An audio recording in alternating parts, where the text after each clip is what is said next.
It's my nerd world. Welcome to it. I'm your host, Jon Justice, for another Star Wars podcast. First off, happy Easter to you and yours.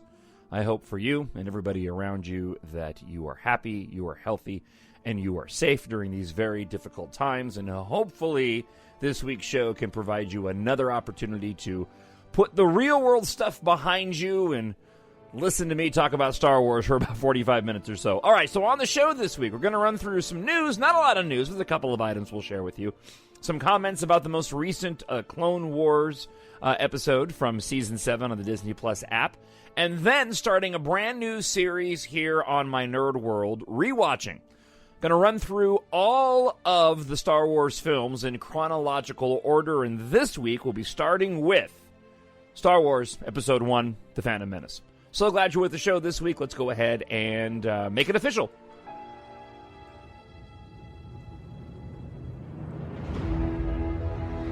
Nothing will stand in our way. I find your lack of faith disturbing. I will finish what you started. Who are you? I'm no one. There are stories about what happened. It's true. All of it. The Force. It's calling to you.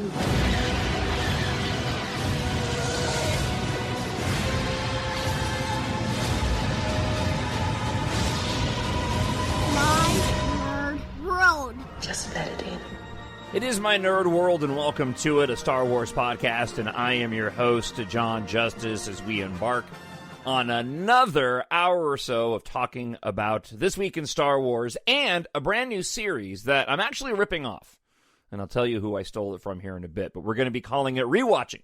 And this week we're going to be talking all about Star Wars Episode 1, The Phantom Menace. I hope you're having a fantastic Easter. Thank you so much for joining the show. Remember, you can always email at any point while you're listening, TalkShowNerd@gmail.com, or leave a comment on YouTube if you are listening to the show there. The show is brought to you by the epic space opera science fiction series EMBARK, books 1 and 2 available now at Amazon.com, and The Vanishing War, which I'm almost finished with, will be out in the next few weeks. Very excited to get that released, and if you're on the mailing list, hopefully you enjoyed the little preview that I put out today of The Vanishing War. I got the proofread back. We're currently working on that. Going to start work on the audiobook, and it is on track to be released here. I'm hoping for a rough Friday, April 24th release date for the ebook and the paperback. The audiobook should be out next month, but that's the target date right now. But we're into the final steps of this third book in the Earth trilogy, and I'm really excited to get it out there. Remember,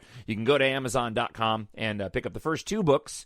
And they're good for all ages. So, you know, if you're like so many individuals and you've been told to stay at home in the middle of what we're dealing with right now, these are fantastic books, ages 11, 12, all the way up to 95. That's the whole reason why I wrote them this way, which is going to be really relevant to the conversation in talking about The Phantom Menace, because in the middle of doing a sort of a deep dive into the start of production of The Phantom Menace, and some facts of the film itself, I came to a rather interesting conclusion at the end of prepping for the show this week, and I'm really excited to share this with you.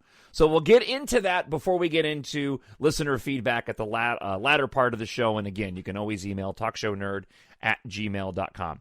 So let's kick off here with just a couple of news items and talk a little bit about the Clone Wars episode Season 7, the latest episode that just came out on Friday. This is not going to go the way you think. So last week I talked on the show that Steele Saunders, the Steele Wars podcast, really great, fantastic Star Wars podcast, had some inside information, and that this weekend for Easter, we were going to be receiving something Star Wars related on the Disney Plus app. Turns out it's not going to happen. Steele Saunders went and posted on his Twitter page that apparently there was some promotion that Disney put out where they sent certain members of the media and podcasters, I guess, some chocolate chocolate versions of the child from The Mandalorian. So that's what it was apparently in promotion of The Mandalorian on the Disney on the Disney Plus app. And that's kind of the biggest news item that we have this week. There was some talk from Neil Scanlon, who does the creature effects and costumes for the movies and for The Mandalorian, about how they had completed about 6 weeks worth of pre-production on the Cassian Andor live-action series, but then that's been put on hold while we're dealing with the COVID-19 situation. There was also some talk of a writer that was added to the Obi-Wan Kenobi spinoff series, but somebody that I'm not familiar with. I'm just really glad that we're going to be getting Mandalorian later this year, because I feel like there's going to be a big delay when it comes to the live-action TV stuff. There won't be when it comes to the Star Wars 2022 movie. And that's what I'm going to be calling it for now, until we get a little bit more information and we can provide perhaps a better description. But Star Wars 2022, I have a hot take for you that I'll share with you in just a moment. First off, though, I do want to talk a little bit about the latest Clone Wars episode. Really have been enjoying these Ahsoka arcs. It gets me excited for an Ahsoka live-action TV show.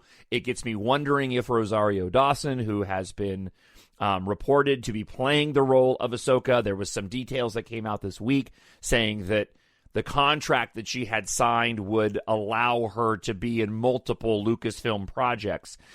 Very similar to the types of contracts that actors sign in the Marvel Cinematic Universe. And it just got me wondering, watching the episode this week with the sisters and them dealing with losing the Spice and the Pikes. I liked some of the Solo references in there. I won't spoil anything for those who haven't watched it yet, but there was an inclusion of a character that we've been waiting for in Season 7. But it got me wondering, watching it, if we would get Rosario Dawson trying to replicate what we know of the character from the Clone Wars and Rebels. Because Rosario Dawson's going to have sort of an uphill battle with this. I mean, Ahsoka is such a beloved, fan favorite character. And unique in her being one of the most popular, apart from the saga films, but one of the most popular of the newer characters, right? This is, post sort of George Lucas era. There's going to be a lot of pressure on Rosario Dawson. I don't doubt she's a fantastic actress. I don't doubt that she's going to do a great job. But it's going to be very interesting to see how she tackles that character, because Ahsoka is so unique, especially tied to the voice of Ashley Eckstein. So I'm excited for that. Also, just wanted to add one more point in my own sort of personal, again, excitement. I really like the inclusion of the former Death Watch and the Mandalorian in the Clone Wars. I mean, they've been there, right? But now that we have the Mandalorian, and we expect that this Clone Wars Season 7 is building up to the siege at Mandalore, and I'm certainly hoping that it rolls in right into Revenge of the Sith. Seeing the Mandalorian inside of the episodes now just has new significance for me as a fan, because of the connection that we know takes place in The Mandalorian, which I've been doing a rewatch as of late, and it's just such a fantastic show. So much like the original trilogy in terms of vibe. I mean, that's been talked about a lot, but just wanted to mention that again, because in the middle of being stuck at home, which isn't bothering, stuck at home order, right? Doesn't bother me all that much, because I'm kind of an introvert. I just hate what's going on around us, and I hope that things get moving again really soon. But man, it's just nice to be able to escape, and Star Wars is just perfect for needing to escape. And one more quick point, and then we're going to get to rewatching Star Wars Episode 1, The Phantom Menace, and I got a lot of really great details in here, and hopefully a lot of stuff that you don't know about when it comes to this first of the prequel films. I'm thinking that Star Wars 2022, because we talked about this last week, that movie is still on track to be released in 2022. And I'm not going to spend a lot of time on what we're dealing with right now, around the world, simply because I don't want to bring the show down. But I do want to say that, theaters are going to suffer quite a bit right now, and it's going to be a long time until people are comfortable going back to the theater again. And I see Star Wars 2022, and I see the production getting rolling, and knowing that, it's probably going to be well into next year until we have all the things necessary to deal with this COVID-19 problem, and then a slow return to normalcy after that, right? We're going to be entering into a new normal until there's a vaccine, but then there's going to be, a time when eventually we have that, and we'll have moved past this, and we'll be able to begin attending events and things like movie theaters and group gatherings. The timing of Star Wars 2022 is going to be perfect, in my opinion. And my hot take is that it's going to herald the return of the movie-going experience, especially relating to Star Wars, and rejuvenate the franchise. There's going to be a lot of pressure on that Star Wars 2022 movie, but most likely it's going to be a fresh take in a different era. And Disney and Lucasfilm, I'm of the opinion that they're very much going to try to capture something special and do something unique with that. And because of everything that we've gone through, I'm really praying that when it comes to Star Wars in that 2022 movie, it's going to carry a lot of significance. And I really do think that it's going to rejuvenate the franchise beyond what we went through with the sequel trilogy. Because the timing of it, I think, is just perfect. Because it's enough time out from what we're dealing with right now that by then I would imagine that theaters may have changed, but the movie-going experience will be enhanced, and there'll be a revival of wanting to go to the theater for everybody who's been denied all of that right now. All right, so there's my hot take. Hope you enjoyed it. TalkShowNerd@gmail.com. You can leave a comment up on YouTube as well. Let's go ahead and get into a new series here on My Nerd World, and we're going to call it Rewatching. When I found you, I saw raw, untamed power. And beyond that, something truly special. There is a fantastic podcast called Rewatchables. And one of the main hosts is Bill Simmons. He's a sports commentator, but he has his own podcast. A big fan of his. And they take a classic movie that is infinitely rewatchable, and then they do a podcast on it. And they do a deep dive on it. And they discuss it. And they go through a lot of different points of the film. And they make you want to go back and watch these films again. So, like, I listened to one on Castaway recently. There was one on Dunkirk, The Breakfast Club. My wife and I listened to the one on The Devil Wears Prada and ended up watching that last night. They really are just enjoyable podcasts breaking down these classic films, and I completely agree. They're rewatchable. And their standards for a movie being rewatchable, and they have a lot of them, but one of their standards for a movie being rewatchable is a film where it's not perfect by any stretch, right? They can have flaws, but if you find it on TV or it's on somewhere, you can basically sit down and regardless of where you are in the film, you can just start watching it and enjoy yourself, right? You know, that's one of the criteria that they have. It's a film that, regardless of when you see it, if you're in 10 minutes in, 15, an hour in, you can, oh man, this is on. I can go watch this now. And they've been spot on with all of their movies that they've covered. I completely agree with their list. Even films that I'm not a big fan of, I could totally see why individuals put these in the categories of rewatchables.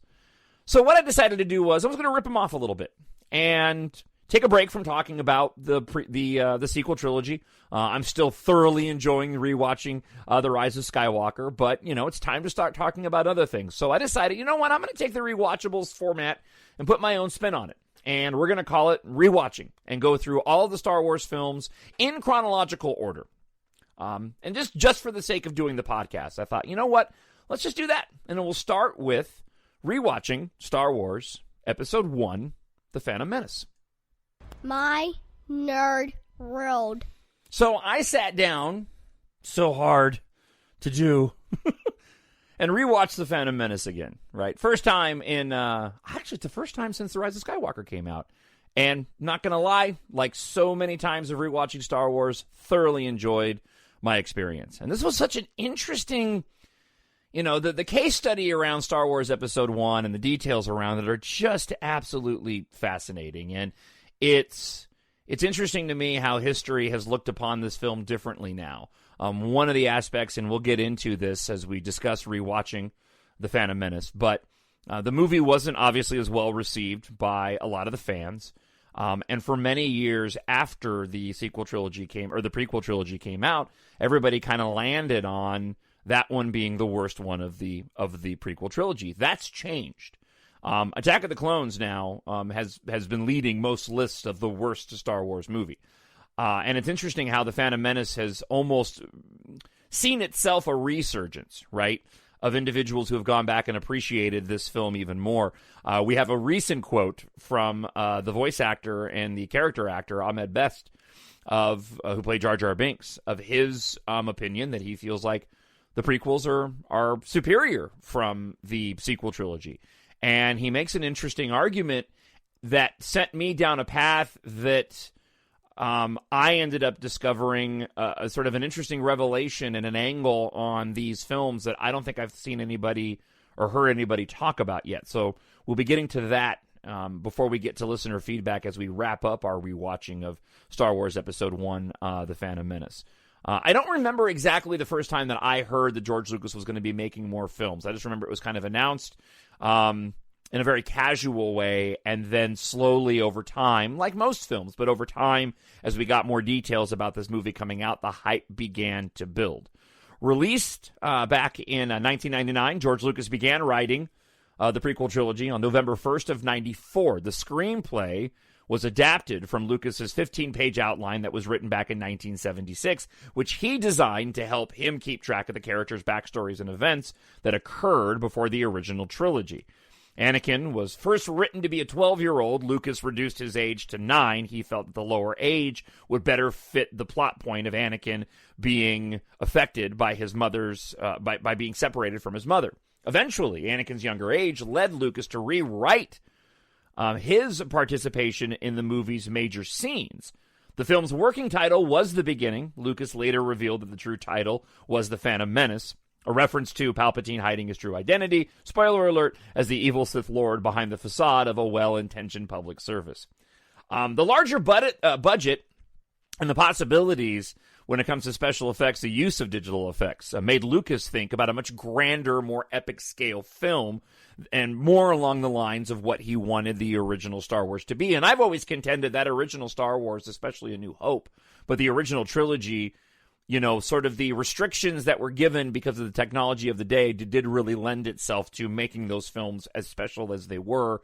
And of course, the technology that was built that ended up changing the industry as we know it back in the late 70s.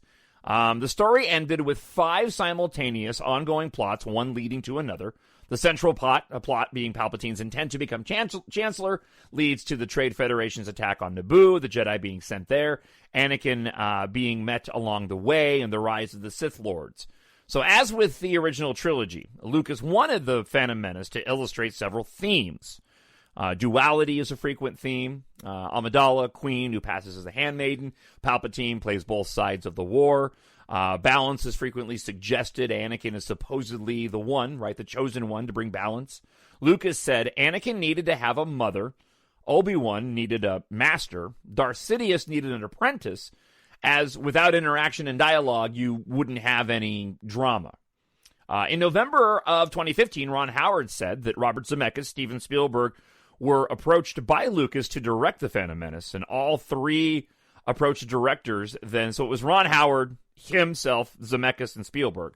All 3 of them told Lucas that he should direct the film, as they found the project too daunting. Fascinating to think, too, right? All 3 of those directors would have given such a unique and different spin on The Phantom Menace. It's almost hard to sort of think about what we would have received. I'm not as familiar with Ron Howard's work back during the time of 1999. I guess if you look at like Apollo 13, as a director, he's really taken on a distinct visual style that he didn't have in the early films that he made. So I would think that Ron Howard would actually be probably the closest to a George Lucas version of The Phantom Menace had he directed it. Robert Zemeckis is a really, really interesting one because his stories and his personal stories are very grandiose in scope and have a very specific feel to it. And I really don't know. And I like Zemeckis films, but I really wonder what that would have played like in the Star Wars universe. But it, too, I think, would have had a sense of whimsy to it. Now, Steven Spielberg, to me, would have been the most interesting take. And I think if Steven Spielberg had directed The Phantom Menace, you probably would have seen a much drastic prequel trilogy altogether. And quite honestly, I think Steven Spielberg's handling of a young Anakin Skywalker would have been better than George Lucas's handling of a young Jake Lloyd, just because of Steven Spielberg's experience in working with children, especially if you go back and say, look at a film like E.T. But again, what we got was The Phantom Menace, a film that I love. And, you know, those are just pure speculation on what we would have ended up receiving. Filming began June 26th of 97, ended September 30th of that year, primarily taking place in the Leavesden Film Studios in England. It was leased at the time for a 2.5-year period, so the production company could leave the sets intact and then return after principal photography had completed. The forest scenes on Naboo were filmed in Watford, Hertfordshire. Pickups were shot between 98 and 99 after Lucas screened a rough cut of the film for friends and colleagues in May of 98. Most of the actions and stunts were filmed by Roger Christian's second unit, which worked alongside the main unit instead of afterwards because of the high number of shots that had to be completed daily. So you had the Tunisian desert, served once again for Tatooine. Mos Espa was built outside the city of Tozur. On the night following the third day of shooting, which was documented in the documentary The Beginning, an unexpected sandstorm destroyed many of the sets and props, something that happened also on the original A New Hope Star Wars film. Production was quickly rescheduled to allow for repairs and was able to leave Tunisia on the original date planned. The Italian Caserta Palace was used as the interior for the Theed city of Naboo. It served as a location for 4 days. It had been after it had been closed to visitors. And scenes with explosions were filmed on replica sets in the Leavesden studio. I included Caserta in my EMBARK books as a direct nod to Star Wars and the Phantom Menace. I wanted a location that Star Wars fans could recognize mentally if they caught the connection between the two, even though the Caserta Palace in Italy was changed quite a bit digitally for the film. The majority of what you see in actually in all three prequel trilogies on Naboo are very familiar to what the architecture looks like on Caserta, and I definitely wanted that for the scenes in my books that I wrote. The release of the film happened on May 19th, 1999, the first of the new Star Wars films in 16 years. And it came with a lot of attention. Few film studios released films during the same week. DreamWorks and Universal released The Love Letter on May 21st. Notting Hill came out on May 28th. Love Letter was a commercial failure. Notting Hill did much, much better and followed The Phantom mostly closely in second place. According to the Wall Street Journal, so many workers announced plans to view the premiere that many companies actually closed on opening day. Queue areas formed outside cinema theaters for over a month before ticket sales began. Let's see here. So, critical response to the film. A review aggregator, Rotten Tomatoes, as you know, the film has an approval rating currently of 53% based on 228 reviews with an average rating of 5.94 out of 10. The site's critical consensus reads, burdened by exposition and populated with stock characters, The Phantom Menace gets Star Wars prequels off to a bumpy, albeit visually stunning start. On Metacritic, the film scored a 51 out of 100 based off of 36 critics indicating mixed or average reviews. Audiences polled by CinemaScore gave the film an average of an A- to an A+ to an F scale. And, you know, I remember when the movie came out, there was, including myself, there was a lot of individuals that were just so pleased to see a new Star Wars film that we were able to look beyond some of the things in it that just didn't ring true for us. I have a huge respect for this movie. I thoroughly enjoyed this film. I remember walking out not having the feeling that I had seeing the original trilogy as a kid, now being a young adult back in 1999. But I still consumed all of it. You know, and I've always said this. If you listen to the show, you know this. As a matter of fact, there's a listener feedback email today that I can't wait to share with you that drives to this particular point of how much I love these films, and apparently I'm unable to look at them critically. And that's not necessarily true. I can see the flaws in the films, but it doesn't take away my enjoyment of them. The hype around this film was incredible at the time, and the number of toys that they had in stores and the promotions that they had going on around it. It was such an amazingly fun time to be a Star Wars fan. It was. The only thing that matched it was the hype around The Force Awakens, to be honest. And that was really the last time when the fandom prior to a film's release was kind of united as one. Of course, once we got The Last Jedi, we all know what happened, and that continued through to, unfortunately, The Rise of Skywalker as well. So I got a couple of articles here. I grabbed a couple of old articles that I wanted to share with you from back around when the film was being worked on. Empire Online had this to say: Star Wars prequel to shoot back in Britain. It's been announced the new Star Wars movie will be filmed in Britain, the Leavesden Studios. Although building work at the studio isn't finished, the owners are confident that it will be ready for principal shooting starting in autumn of 97. Now, what's interesting about this, and the reason I wanted to share it, were some of the details in here and how some of them were right and a lot of them were really wrong. There is so much information / misinformation about this film that anything we say is merely conjecture. So here it goes. The film is set during the Clone Wars, around 30 years before the original Star Wars movie.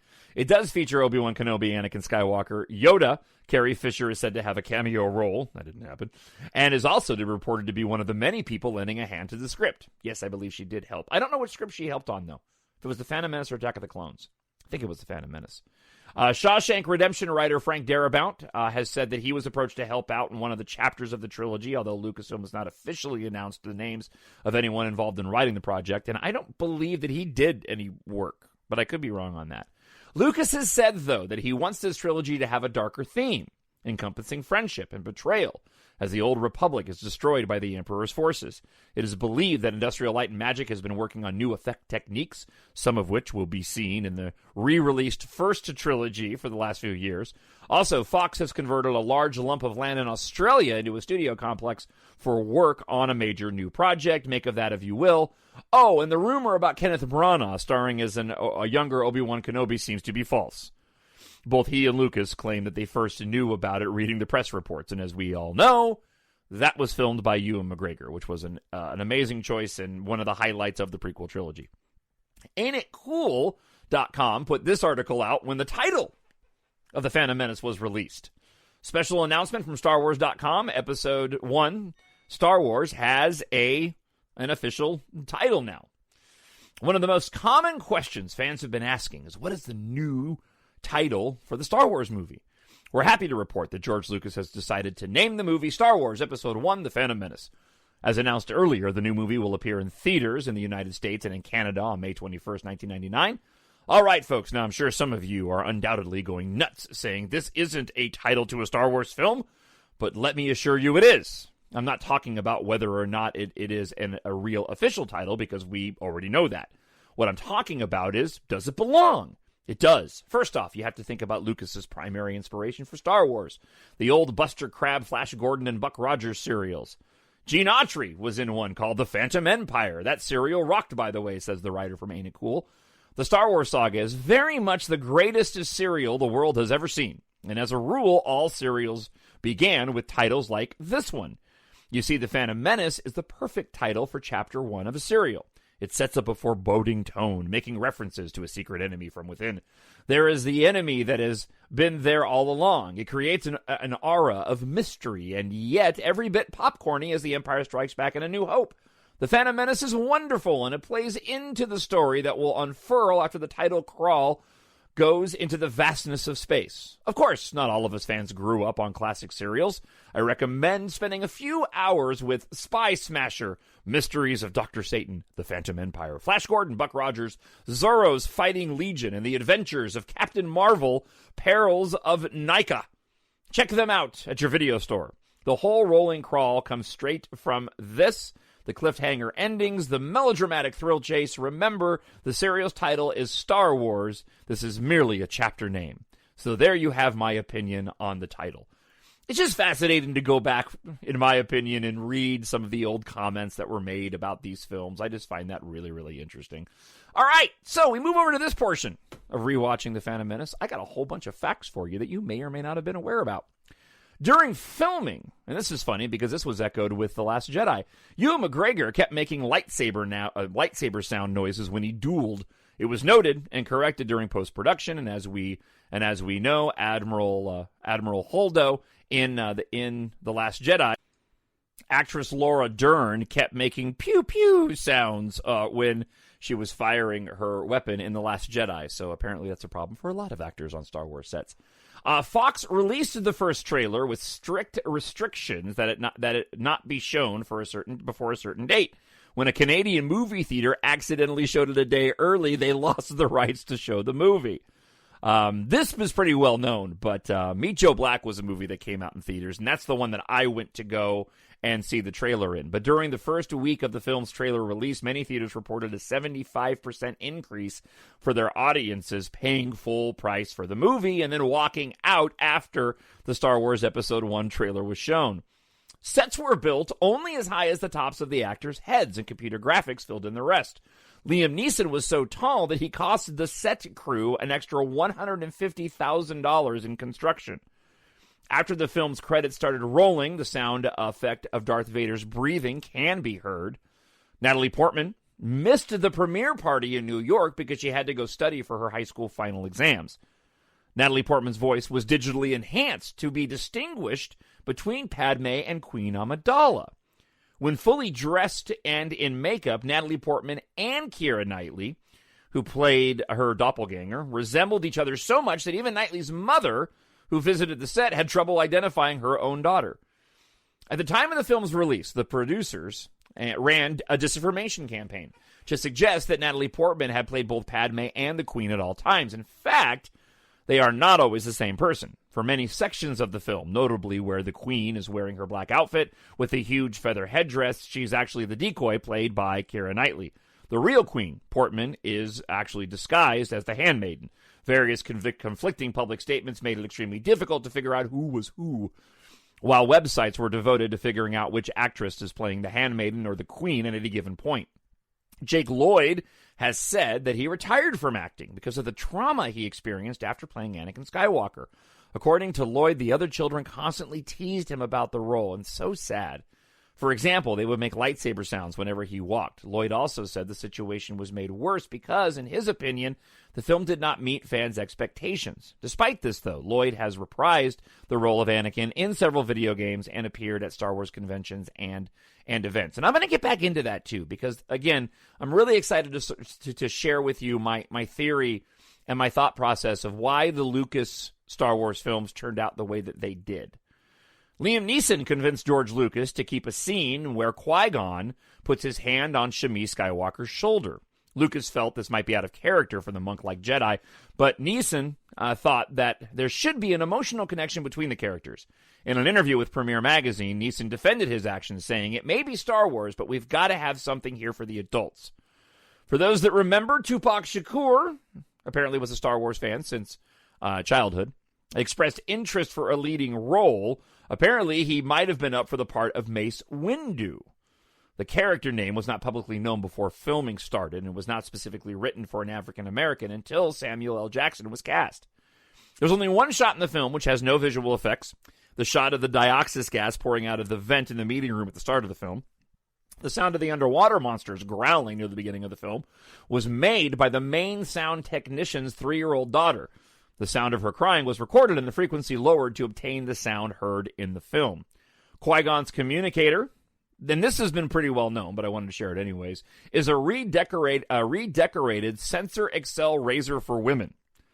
The word lightsaber is never used in the film. When Anakin talks to Qui-Gon, he calls it a laser sword. To create the sound of the spectators during the pod scene race, the sound designer took a recorder to a San Francisco 49ers game and recorded the crowd's reactions. The script explains that the reason why Watto is flying is that he's crippled.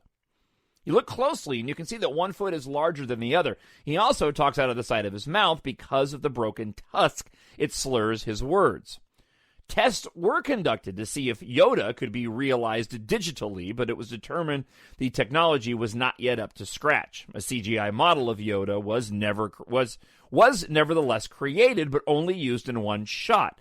A long shot, incidentally, during the scene on Naboo near the end of the film where Obi-Wan Kenobi and Yoda discuss Anakin's future. Now, of course, there was a lot of sort of complaints, and I think it was George Lucas, too, did not like the way that Yoda looked in sort of aging him down in The Phantom Menace. And so that's why in the subsequent most recent releases of The Phantom Menace, we ended up getting the digital version that we've grown accustomed to, or grew accustomed to, in the other two prequel trilogy films. Scenes of straightforward dialogue may be comprised of up to 6 layers of computer composited imagery, as the following example shows. In one scene, Natalie Portman's best take had been take 7, while Jake Lloyd's was take 1 in the scene. The two takes were spliced together. However, Lloyd's mouth at the end of the scene is still gapped open. So the same segment from take 15, in which his mouth was closed, was patched in. Furthermore, when Portman appears to look down from Lloyd instead of up, a few seconds were run backwards, which unexpectedly caused steam in the background to rise in reverse. The problem was fixed by flipping the steam backwards. All these fixes resulted in a seamless scene. The technique prompted Liam Neeson upon the film's release to complain thus, "We're basically puppets. I don't think I can live with the inauthenticity of movies anymore." The name used by the Queen while in disguise, and later, after her term as Queen ends, Padme, is Sanskrit for lotus. Yoda is also derived from Sanskrit as a word for warrior. One Easter egg, Starship Enterprise, from Star Trek The Next Generation 87, can be seen briefly amongst the flying traffic on Coruscant. And according to the script, the chance cube that Watto rolled with Qui-Gon was fixed to land on end. That's why he was so mad that Qui-Gon tampered with it to land on blue, and I think probably most people knew that. It's really interesting because I remember, and we'll talk about this when we do Attack of the Clones in the next podcast, but if you remember that time period, depending on how old you were, Attack of the Clones was very much seen by a majority of individuals as a drastic improvement over The Phantom Menace. And again, it's really interesting to see how enough time has passed and that's now flipped, where Attack of the Clones is now deemed as vastly inferior to The Phantom Menace or Revenge of the Sith, and most likely looked upon by a majority of fans as being one of the worst Star Wars films. I adore Attack of the Clones. It is my favorite prequel trilogy film, by far. It's the biggest in scope, in my opinion, even next to Revenge of the Sith, but that's a close second. I love its length. I love how over the top that film is. And this is about The Phantom Menace. We'll get to Attack of the Clones next week. But look, The Phantom Menace really does have a lot in common with A New Hope. I think if George Lucas had created A New Hope with the technology that he had for The Phantom Menace, you would have seen A New Hope look a lot more like The Phantom Menace did. But that didn't happen. That's just all pure speculation. I mean, not even speculation, just sort of commentary on my part of talking about the two films. But I love all the prequel films. I love them and I love them even with their flaws. I understand the criticism of Jar Jar Binks, and I had my own sort of, that's really a really weird voice to give that creature. A lot of people had expectations that he was going to be the next Chewbacca, and that certainly wasn't the case. But again, when I get to this point here in just a moment, I think I may have stumbled upon one of the reasons why these films turned out the way that they did. And I came upon this because Ahmed Best, the actor that played Jar Jar, recently did an interview. And this article comes from Screen Rant. And this is what he had to say. Jar Jar Binks actor Ahmed Best believes Star Wars Episode 1, The Phantom Menace, achieves creator George Lucas's original vision better than the Disney films. Best knows all too well how intense Star Wars fans can get thanks to his name, and as the heavily disliked Jar Jar. And now he's weighing in on the prequels versus the sequels debate. During an interview with Jamie Stangroom, Best offered his take on why the prequels, and The Phantom Menace specifically, actually represent George Lucas's true intent for Star Wars better than what Disney has done. In the end, it all comes down to the kids. And this is what Ahmed Best had to say. It's very much for millennials and Gen Xers like myself. So kids are kind of left out of these so the kids are kind of left out of these. And the kids have to go to the animated series in order to get their dose of Star Wars. Or they do like The Phantom Menace. The Phantom Menace is very much a kids movie. the new iterations of Star Wars are not really skewed towards kids, which is not something that George ever really wanted to do. George was always about the kids, and he used to say that if you get the kids, you have fans for the next 20 years. He was very much about the kids. This idea that the movies are for adults is a very new thing, to be honest. During the same interview, Best denied the rumors that he would be appearing in Disney Plus Obi-Wan Kenobi series, saying he thinks Jar Jar is something Lucasfilm are trying to move away from. However, though Best has put some distance between himself and the franchise, he will be hosting the game show Star Wars Jedi Temple Challenge for the Disney Plus streaming service, which is expected to arrive sometime this year. So this got me really thinking about the original trilogy, the kids angle, and I stumbled across something that I don't think anybody has really talked about just yet. Now, before I tell you my theory and why some of the George Lucas films may have turned out the way that they did, and even why the sequel trilogy films turned out the way that they did, I want to mention that I would like to hear from you. Coming up on upcoming My Nerd World, the Star Wars podcast. Again, we're going to continue to move through Rewatching, and the next one we'll do will be Attack of the Clones. But I also want to be able to go back and get some of your thoughts about the films that we discussed that we can include in the listener feedback portion of the show, which will be coming up on this show as well here in just a moment. So, as we wrap up our commentary around The Phantom Menace, again, email talkshownerd@gmail.com or leave a comment on YouTube. And there, I can grab that, and we can talk about it on next week's show. So, a couple of things before we get to my commentary on George Lucas creating these movies and listener feedback. I need to do one thing just real quick. Something inside me has always been there. But now it's awake. And I need help.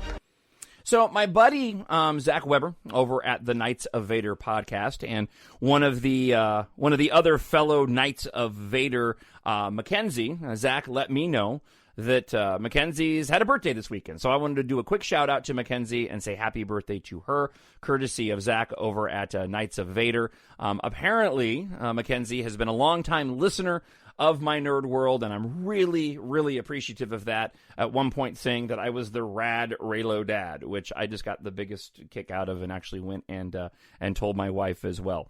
Zach also asked me to include something, and I'm including this in the show. It's a little different, but for those of you that are old enough, you'll know this, and for those of you that aren't, you won't. But back when you just used to just listen to the radio, right? You didn't have podcasts like this, and right, you listened to new music and listened to almost all your music on the radio unless you were buying cassette tapes or albums or whatever. Oftentimes you would go and do sort of dedications, and you could actually call in and speak to an actual person, and that person would actually go and do a shout out to somebody else live on the radio, and it's a big deal. That's completely faded from view for the most part. But in honor of the Easter weekend and Mackenzie's birthday, I wanted to do my buddy Zach a favor, and he wanted me to add on top of Mackenzie's birthday greeting, he wanted me to add, "Don't be afraid, I feel it too." So there you go. Again, check out the Knights of Vader. Fantastic podcast. Zach is a great guy. And Mackenzie, happy birthday, both from myself, Jon Justice, here at My Nerd World, and also from Zach as well, from the Knights of Vader. We are the spark that'll light the fire that'll burn the First Order down. All right, so doubling back before we get into listener feedback this week, I was thinking about this angle of the Star Wars films being kids' movies. And I came across something that I didn't realize. The most reflective of the original trilogy of being a kids' movie or having sort of an angle towards kids is Return of the Jedi, right? A New Hope and The Empire Strikes Back, fantastic films. Fun, serial-style action adventures, no doubt about that. But when you really think about some of the elements that appeal more to kids, some of the dialogue, some of the characters, Ewoks specifically, right? The abundance of creatures in Return of the Jedi, I began to realize that Return of the Jedi is really one of the best representations of Star Wars films being for kids of the original trilogy. And then it got me thinking, well, you know what? So is The Phantom Menace. The Phantom Menace is arguably the most kid-centric film of the prequel trilogy. And then I kind of realized that there's a very specific reason why that happened.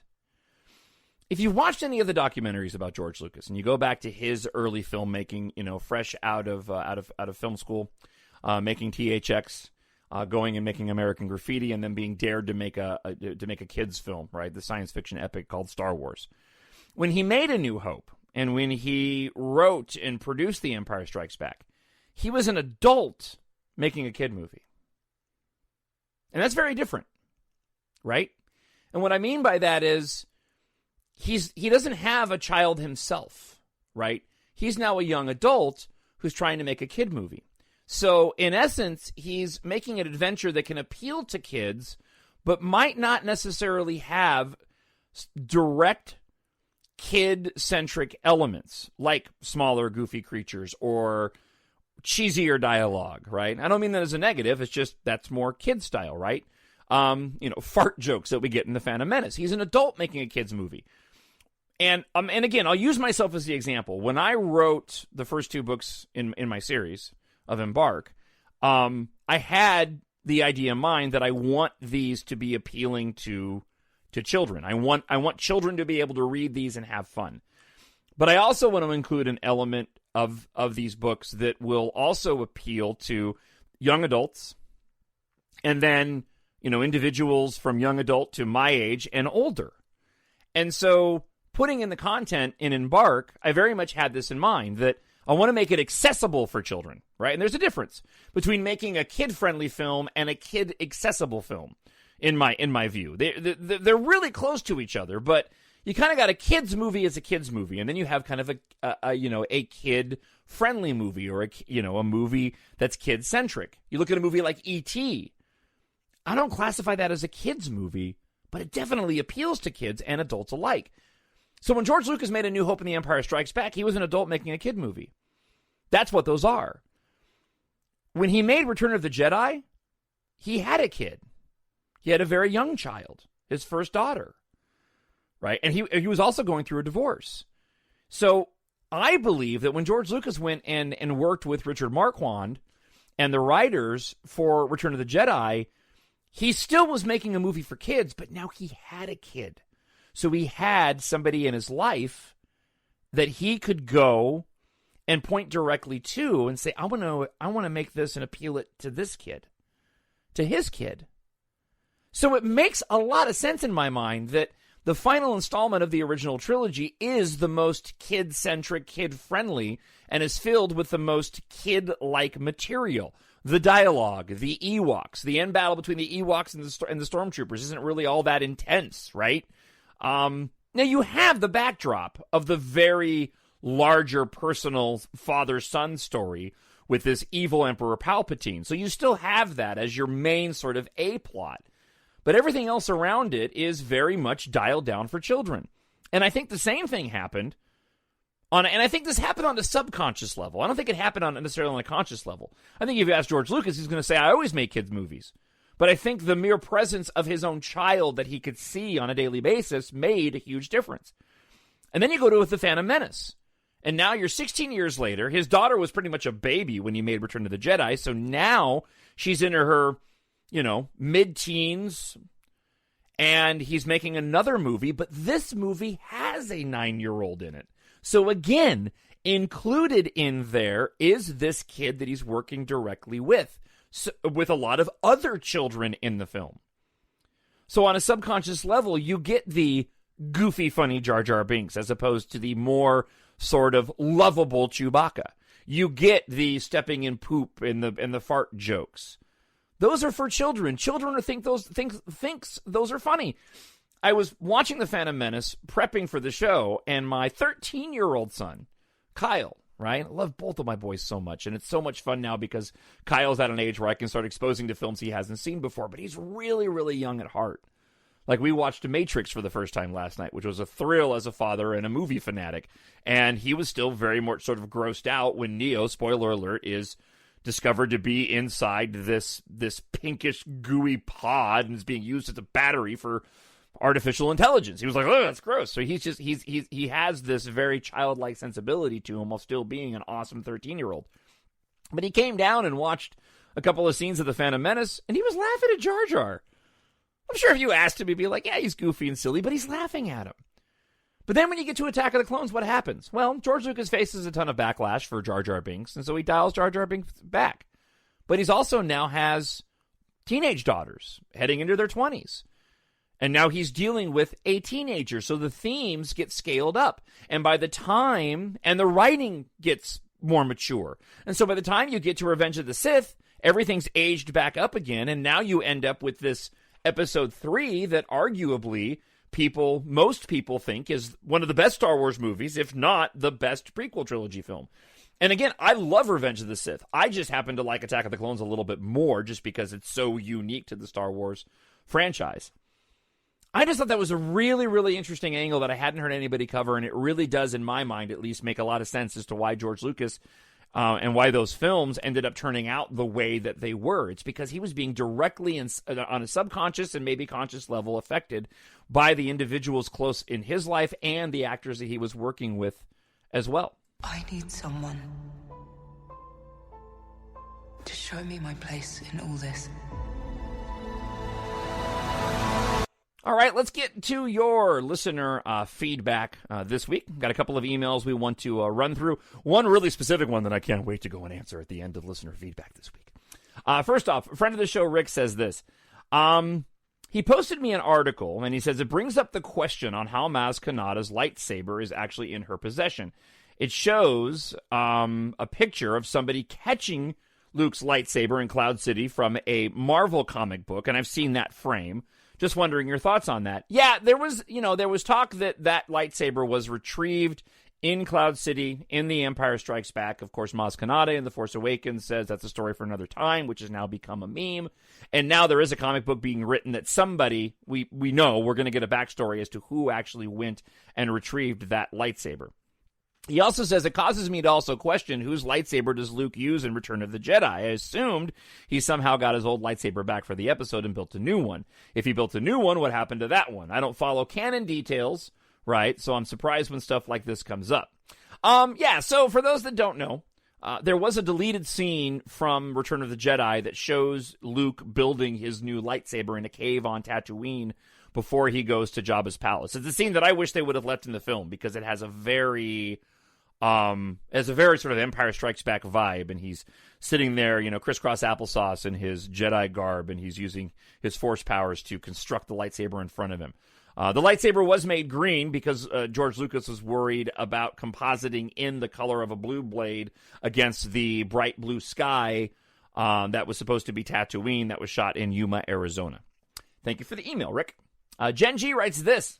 The only thing that I would have been excited for come Easter is the Rise of Skywalker deleted scenes, or something not animated. Disney is limited, like you said. They need people to keep subscribing. And I love Disney, but there's only so much animated children-toned stuff that I can handle. Yeah, and as we found out, that ended up being sort of a non-issue because there's not going to be anything for this Easter. But Jen G, I always appreciate the comment. Friend of the show, Miranda, says this. Let it be known that The Last Jedi and The Rise of Skywalker will forever go down as the most talked about Star Wars films in modern times, and I think everyone agrees to that. Wink. I do, Miranda, and hence, not this week. I talked about The Phantom Menace. I switched it up on ya. All right, so got a couple of emails here. Got several different comments from friend of the show, Brian Martin, I want to get to. And then I got this, we'll wrap up on this fantastic email from TMB that I cannot wait to talk about. All right, so Brian Martin's asked this. Are there any changes made to the original trilogy since the special edition that bother me? Are there any? I think the only one that I would say bothers me is, and I never cared for the scene anyways in Return of the Jedi, but the Jedi rocks and the inclusion of the CGI characters in Jabba's palace, on the changing of all that. I preferred the old school puppet version and the dialed down version. I thought the backup singers were completely unnecessary. The CGI work is, cool for the time and matches the rest of the CGI work in the other films. But again, that goes back to George Lucas creating that particular movie more for kids.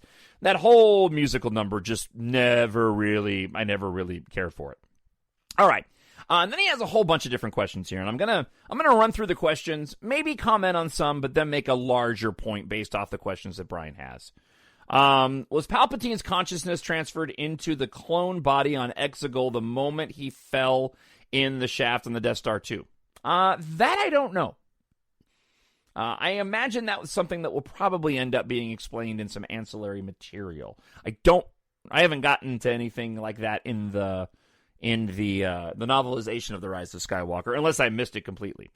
Does the Holdo maneuver break canon? If one single ship can do one move and cripple an entire fleet, then what is the point of space combat? You can just ram ships through the enemy and destroy them right away, right?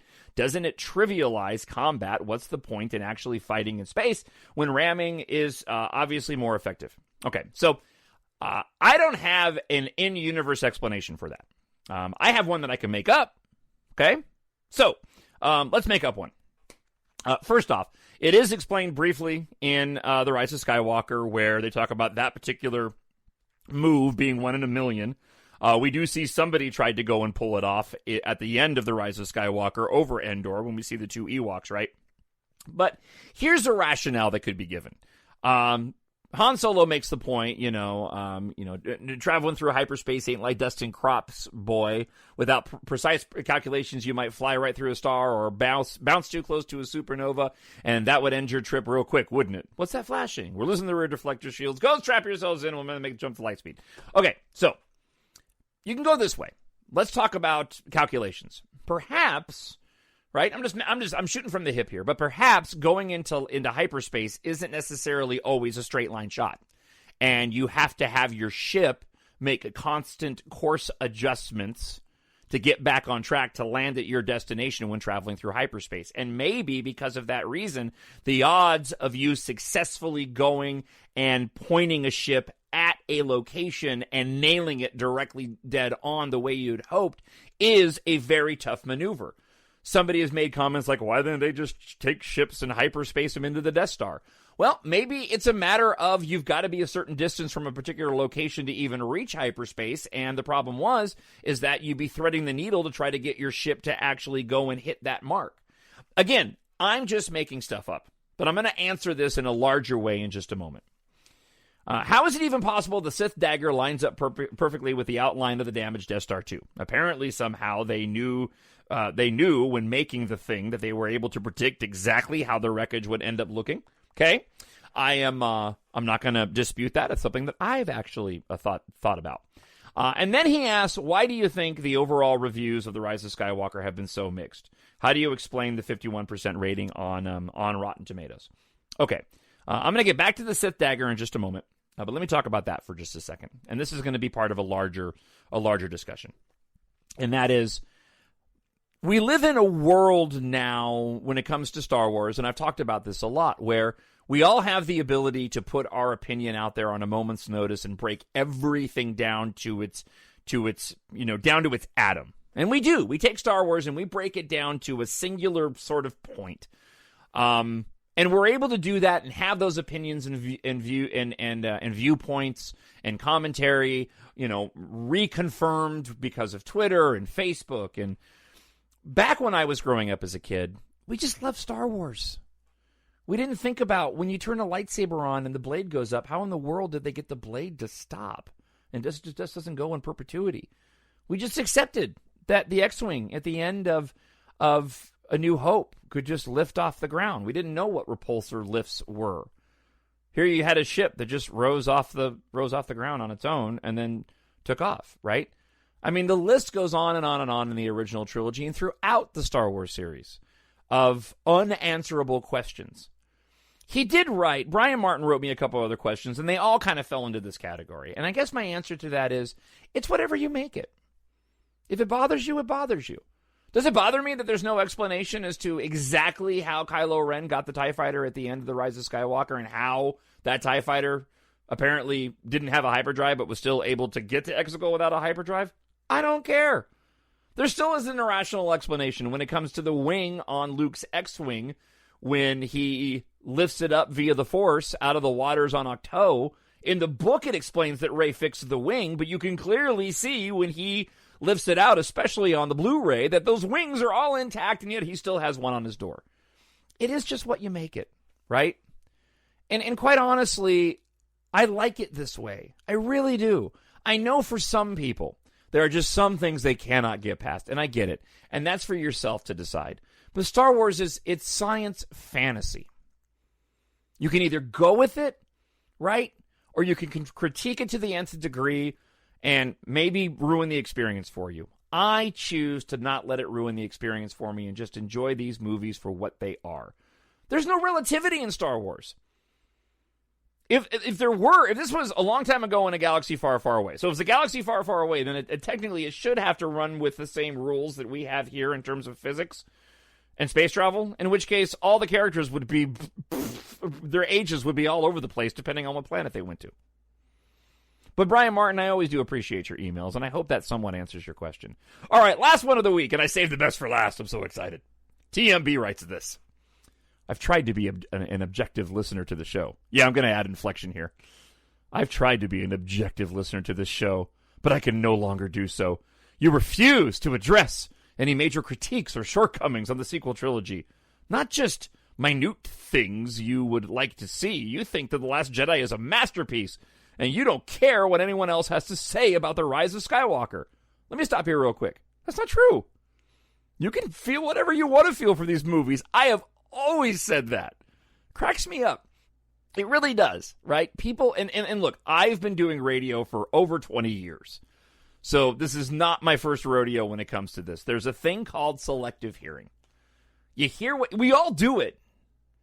But as somebody who's a host, we all hear what we want to hear, right? And you're hearing that I don't care about anybody who has anything bad to say about The Rise of Skywalker. It's not true.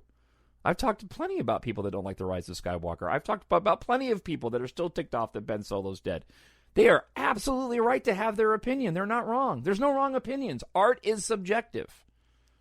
Do I agree with them? No, because it doesn't bother me. All right, let me continue. There are fundamental narrative and structural errors in The Last Jedi. Is it the second act of a 3-act play? The Last Jedi did not seem dark, uncertain, nor did it show much character growth. Let me stop here. You think that there are fundamental and narrative structure errors in The Last Jedi. That is a subjective opinion. There are plenty of arguments to be made that it has a good narrative and it has a good structure, right? I believe there's a ton of character growth in that film. There is a level of darkness in that movie, in my opinion. My opinion's not wrong, TMB, and neither is yours. Because it's subjective. That's what art is. It means it's all up to the person that's taking it in. Even movies that bombed, that are horrible, right? There's still somebody out there that goes and loves those films. Is The Last Jedi perfect? No. Is The Rise of Skywalker perfect? No. Neither is no Star Wars movie is perfect. Some may have more flaws than others. Prequel trilogies, right? But it all depends on what you do with it, and does it bother you? Do I think the voices in the prequel trilogy are offensive because they're stereotypical? No, I don't. It doesn't bother me. I don't choose to be offended. That's what it's a choice. It's a choice to be bothered by those things. So when you're choosing something, it doesn't mean that you're wrong to choose that. It's just that you've chosen that. The sequel trilogy relied heavily on archetypes and story arcs from the original trilogy. They are hardly worthy to be called great, in your opinion. The trilogies are meant to be seen as 3-act plays, not just science fiction stories that are filled with adventure and are automatically seen as great. Okay, cool. That's cool with you. But this is what makes me mad, right? I've tried to be an objective listener to the show, but I can no longer do so, right? Okay, well, that's a choice that you made. I choose to love Star Wars. There are flaws in Star Wars.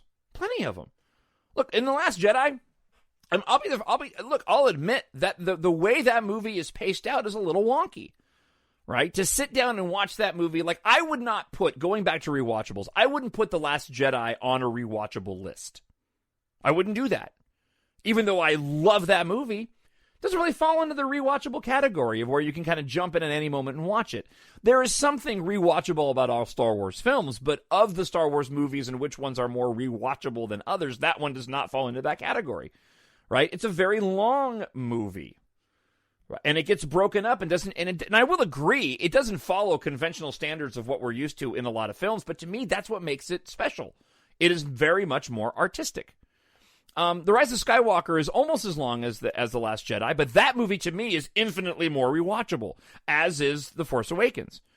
You can pop down and watch any part of the Rise of Skywalker, and it just goes. I love that film. There are definitely parts of The Last Jedi that slow down.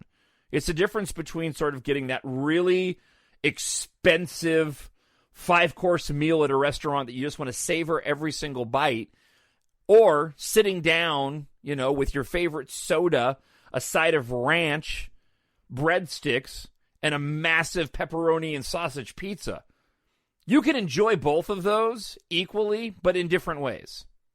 So TMB, I very much appreciate your comment, but art is subjective. If you don't, want to be an objective listener of the show, that's fine. If you don't like my opinions on it, that's totally cool. I respect yours that you don't like the sequel trilogy, but I would hope you would respect mine that I do. And listen, it comes down to this. When I sit down and watch those movies, I have a great time. End of story. Any flaws they may have, doesn't bother me. I have a great time watching those films. Pretty easy. TalkShowNerd at gmail.com. You can also leave a comment on YouTube. Looking forward to your comments and your feedback next week. Remember, I know, look, and I mentioned it last week and I'll say it again. Happy Easter. Well, I said this earlier. Happy Easter to all of you. And when it comes to everything we're dealing with right now, we are going to get through all of this. And I hope that you are safe and I hope you are healthy. And again, if you want to support the show and you haven't done so already, please head on out to go to Amazon.com right now and look for EMBARK and Jon Justice. Fun for all ages, space opera, adventures, perfect time killers, perfect quarantine reads.